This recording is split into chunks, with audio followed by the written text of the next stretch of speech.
Saudi Arabia has cut ties with Iran. The move came hours after demonstrators stormed and set fire to the Saudi embassy in Tehran in an escalating row over Riyadh's execution of a Shi'ite Muslim cleric on Saturday. Protests have continued to sweep the Muslim world, and our correspondent Jessica Stone has been following those developments. From Baghdad to Beirut, protests erupted across the Muslim world after Saudi Arabia executed Shiite Sheikh Namir al-Namir. He had been convicted on terrorism charges, but was also a vocal critic of the Sunni-led Saudi government. In Shia-majority Iran, the sheikh's death made headlines, sparking an attack on the Saudi embassy in Tehran. Protesters also renamed the street outside it for the sheikh, and the nation's supreme religious leader condemned the killing. Those who make policies, execute them, and are decision makers of the Saudi government should not have any doubt that this blood will trouble them. It will harass them. In response, Saudi Arabia's foreign minister says the kingdom is cutting relations with Iran. In light of these facts, the kingdom announces severing diplomatic relations with Iran and requests that all members of the diplomatic missions at the embassy, consulates, and affiliated offices leave within 48 hours. The execution was one of 47, including dozens of Sunnis accused of terrorism. Only 4 were Shia. The security forces in the kingdom will never hesitate from following and pursuing all who commit such terrorist acts or even join these groups or support them in any way. But the execution of Sheikh al-Namir threatens to further divide the region at a time when it desperately needs unity to fight ISIL in Syria and Iraq. And it comes on the same day that Saudi Arabia ended a truce with the Shiite rebels who took over Yemen's internationally recognized government. There will be a state of boiling anger which will block Arabs. People will move, go out, denounce, protest against this outrageous crime. And this is only the beginning. There will be other forms of escalation.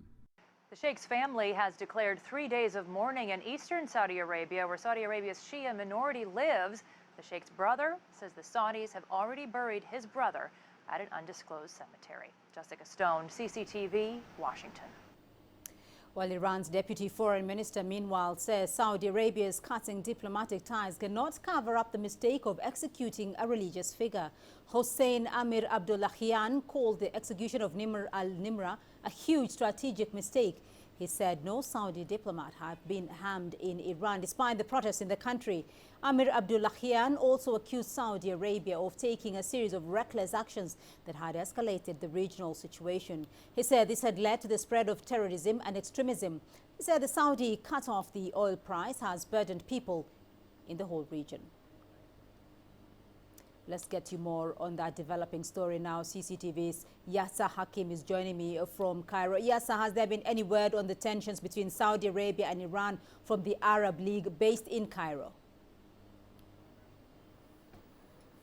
Well, the Arab League has been quite calm, though it did issue a statement condemning Iran's the attacks on the Saudi Arabian embassy in Tehran, and also calling on Iran to back off from the escalation, whether in Iran itself or Shiites in the region who have, who the Arab League says have been incited by the Iranian leadership to cause violence in the region. So it did not go ahead as condemning, but it did call for Iran to stop any, to cease any escalation concerning the execution, and says that Saudi Arabia has the right to punish, according to its own rules and laws, any acts of terrorism. Well, yes, just how concerned is Egypt itself, though, about the impact of this crisis on Egypt and the Arab world at large?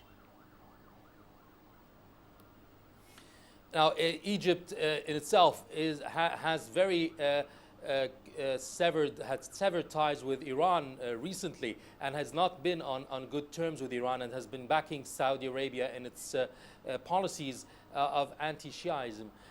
Egypt itself, since the it had refuge to the Iranian Shah against being attacked by the Khomeini in the late 70s, Shah was put into Egypt for refuge, and this has angered Iran and severed ties between both countries since then.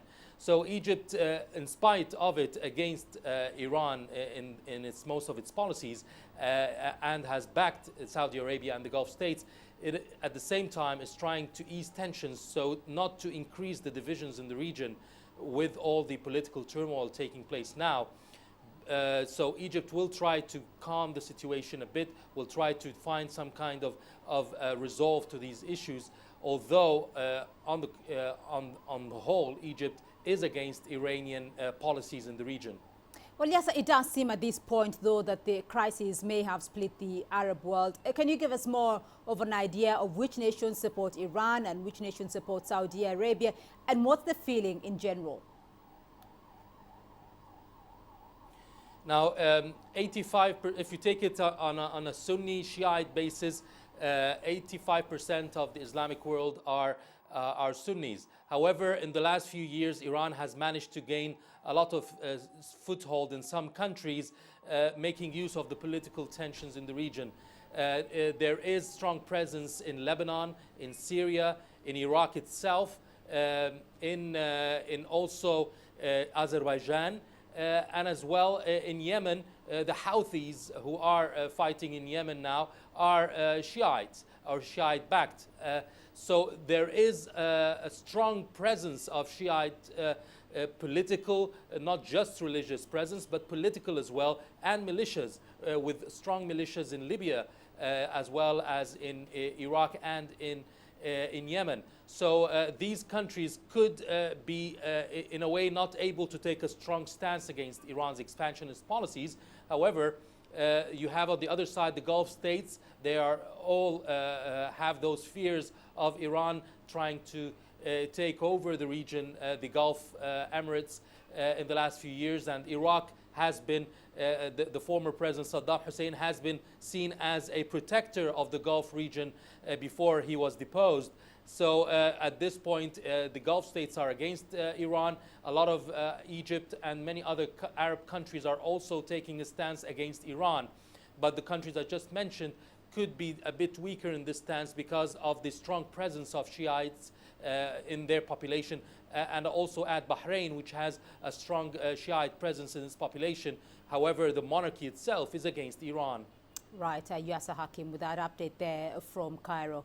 Well, despite the worsening ties between Iran and Saudi Arabia, the Iranian President Hassan Rouhani has pledged to prosecute those responsible for attacking Saudi diplomatic posts and take measures to protect the safety of foreign missions.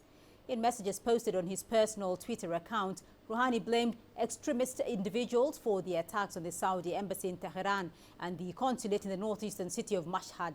Iranian demonstrators broke into the buildings early on Sunday, smashing furniture and starting fires before being ejected by police. 40 people have reportedly been arrested by authorities. The attacks were seen as a retaliation for Saudi Arabia's execution of the prominent Shiite cleric Nimr al-Nimr, which Rouhani condemned as inhumane and a violation of Islamic values. Meanwhile, protests continue in Tehran itself. Hundreds of people are gathering in Tehran's Palestine Square to protest Saudi Arabia's execution of the prominent cleric. Protesters burned Israel and U.S. flags and chanted slogans against the Saudi royal family. Earlier, protesters stormed the Saudi embassy in Tehran. They broke into the embassy building, smashed furniture and started fires before being ejected by police. Some said they demanded a serious reaction from Iran.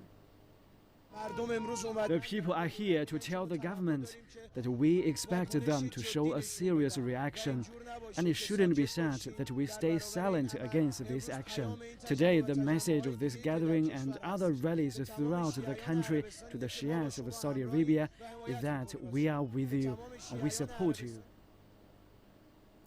Now, this is the second time diplomatic ties have been severed between the two countries in 3 decades. Let's take a look at some of the big events in the rocky relationship between the two regional Islamic powers. In July 1987, tens of thousands of Shiite pilgrim demonstrators took to the streets after the Hajj in the Muslim holy city of Mecca. More than 400 were killed in violent clashes with Saudi police. 2/3 were Iranians. The incident angered Saudi Arabia. In retaliation, the administration instituted a ban on all Hajj pilgrimage rituals and activities. Angry protesters in Tehran responded by ransacking the Saudi embassy. One Saudi diplomat died from severe injuries. The next year, in 1988, Saudi Arabia responded by cutting diplomatic relations with Iran.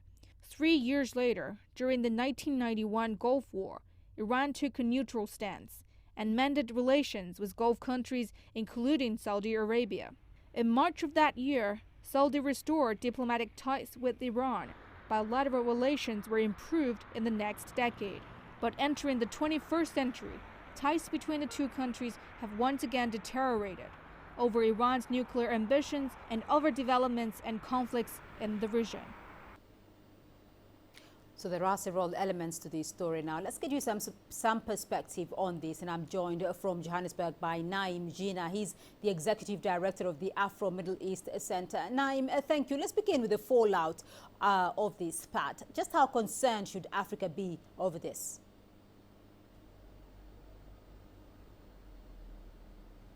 Well, I don't think that Africans need to panic, but the implications certainly will be felt in different parts of the world where there's strong presence of one or other or both of these countries. Certainly in various African countries, both Saudi Arabia and Iran are quite active, not only diplomatically but also trade, of course, but also culturally, religious affairs, etc.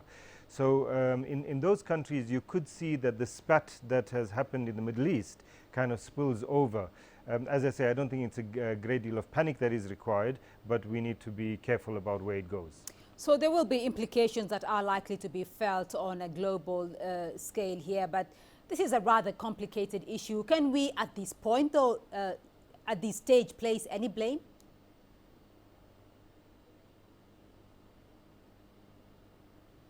Well, you know, the battle between these two countries for influence and hegemony, really, in the Middle East is not a new one. It goes back a few decades, even longer than that.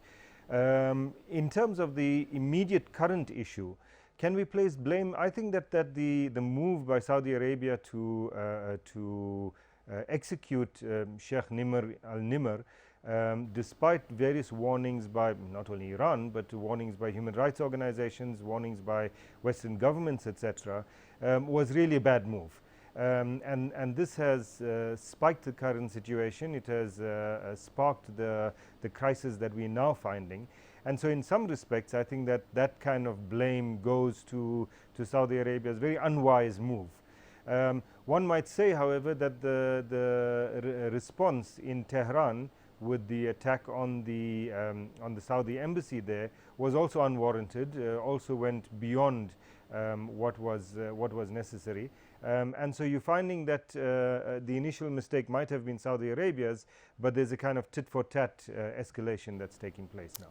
All right, Naim Jina, we'll leave it there for the moment. He's the Executive Director of the Afro-Middle East Center.